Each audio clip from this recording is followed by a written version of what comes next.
questions. And I am sure you too, but if you have burning questions, please use Slido, okay? It's provided. And we're probably going to hear more later on during the panel. Can we quiz you some more? And during the panel? Thank you so much for this introduction. So we're going to continue on the topic of AI and take it to the world of finance. Mr. Marchetto heads Innovation and Business Solutions of Cornèr Bank. I understand you have 25 years of experience in innovative product development. Right. And I also understand you have several patents related to AI registered with regard to financial services. Correct. And we shall hear from you when money dances with code. Code, not cheese, code. And yes. I'm very much looking forward to it. Here is your clicker. Okay. Thank you so much.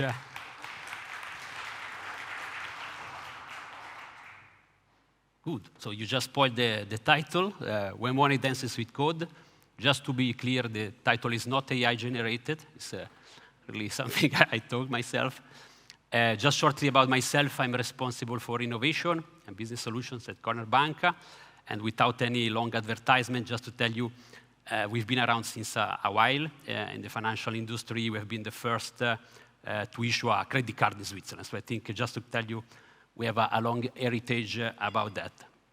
So now, which were my first talk for today's speech, and say, okay, very probably, if I want to do it effortless, I asked ChatGPT or Bart to put me some slides together. And I think I would be successful, but very probably you would get some very generic, I don't know, content about, okay, with best use cases of AI in finance, this kind of stuff. I say, okay, no, let's do something different. Let's try to bring some more added value to the audience. And they say, okay, let's try to use a human brain instead. Say the one that I have simply available, maybe it's a simple one, but it's myself. So I took my brain and said, okay, let's talk about experiences instead of trying to teach anything about my experiences in AI. And now I'm pretty amazed, before moving to the next slide, that you'll find many, many links to Silvia's presentation. And believe me, we didn't do it, let's say, in advance. We don't know each other. So it's something really that you'll find out during the presentation, but I was amazed during your presentation, Silvia, to hear about that. So, if I wanna, before talking about AI in financial innovation, in financial services, my experiences there, I'll talk about my first experiences in AI. And they were actually a quarter of a century ago. At the time, I was still a student at the ETH Zurich. As Silvia explained, so AI, machine learning, all these techniques were almost unknown outside of the academic research, right? And I was approaching, let's say, the end phase of my studies, and my professor said, okay, Jarno, I want to give you something very, very innovative to work on. Your task will be to develop an application which thinks like bacteria to optimize airfoils, plain airfoils. My first reaction was, what? And I said, okay, but actually, then you'll see the idea was correct. So my professor actually proposed a work which now we see very, very, very clearly is in the field of machine learning, specifically reinforcement learning. And I don't know if you know that, but previously, if you wanted to optimize airfoils for a plane, really, to have the best shape you can have in terms of airplane speed, fuel usage, and so on, you really had to produce physical models and put them in the wind tunnel and test them and then figure out, okay, what can I change in this shape? Okay, and repeat the process. So maybe it took years to have the right shape for a plane. And my professor said, okay, but let's try to do it computationally, so with a model, and let's try to use a machine learning, this kind of applications, to do this very, very long process and do it actually much more efficiently. And this was the idea. And it was successful, but first believe that we didn't have any commercial platforms available at the time. So it was 25 years ago, and the code, I had really to write the code line by line with very prehistoric programming languages like Fortran or C or this kind of stuff. And another thing which is pretty interesting, we didn't have the immense computational capacity that we have today.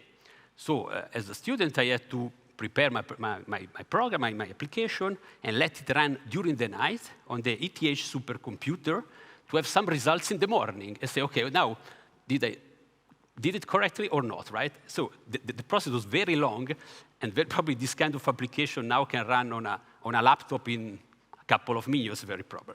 So, but this was the starting point many years ago. And now, which are the outcomes of these first experiences, right? First, we quickly arrived at very good results. So the intuition of my professor was very, very correct. But at the beginning, we didn't have so much relevant results. So really had to take a lot of time to fine-tune and get good results. And then, in the end, we actually had success. We have been published in several papers and so on. But in the end, it really took a lot to get there. And then, what was also explained before, AI really often got stuck in several situations where I say, okay, it's pretty clear that, for example, the optimum for a shape is not this kind of stuff, but AI was proposing something like that. So it's what is actually called AI hallucinations, and we already got there many years ago. And then another outcome was really that the AI had to, well, let's say, work in collaboration with humans. Otherwise, we didn't get there to have good results, right? And I think after 25 years, these lessons are still very, very valid. And now coming actually to my experiences with AI in finance, right? These are, let's say, in the last couple of years, 3 years more or less. We developed 2 projects in proof of concept mode. This is simply because as a bank, if you don't develop in proof of concept mode, after 3 years, you are still starting or trying to start. And we focus on the payment card business because this is where we have more customer base, let's say.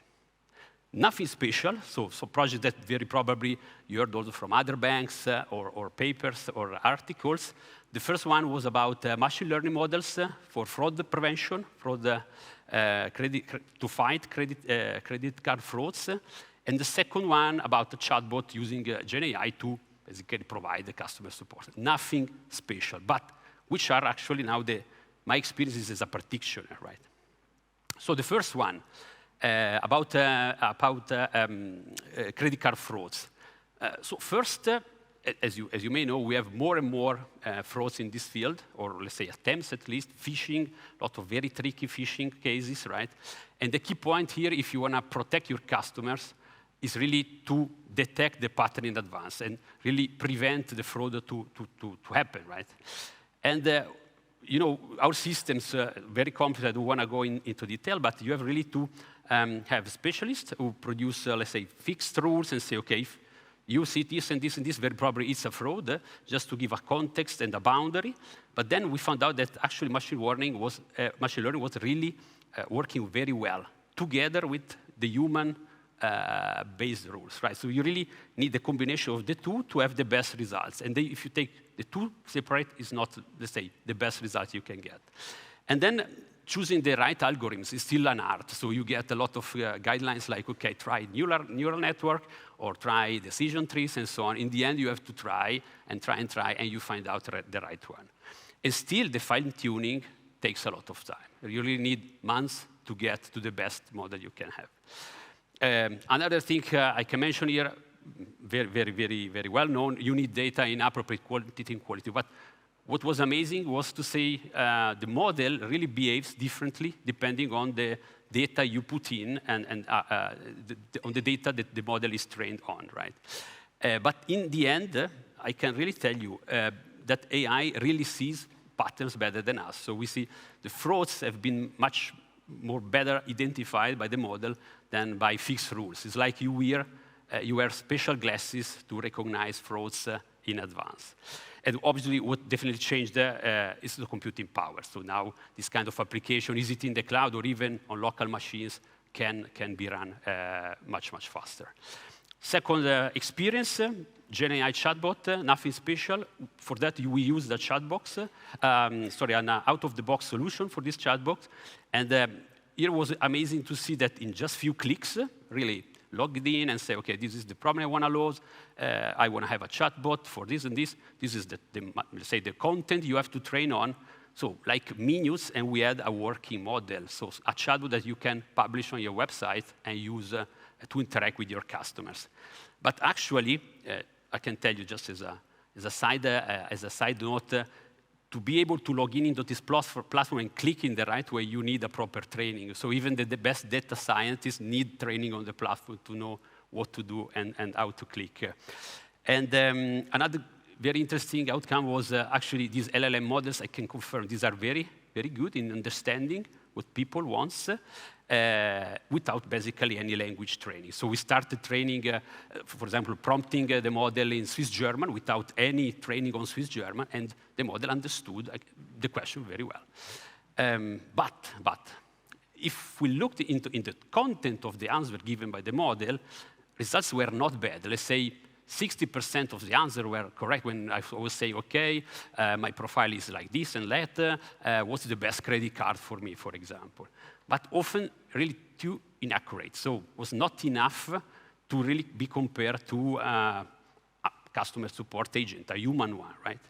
And what we had to do, or we are still doing, is really to hire humans, well-trained humans, that train the model and say, okay, no, these are the answers to be provided to the customer and not the very maybe generic one you are providing sometimes.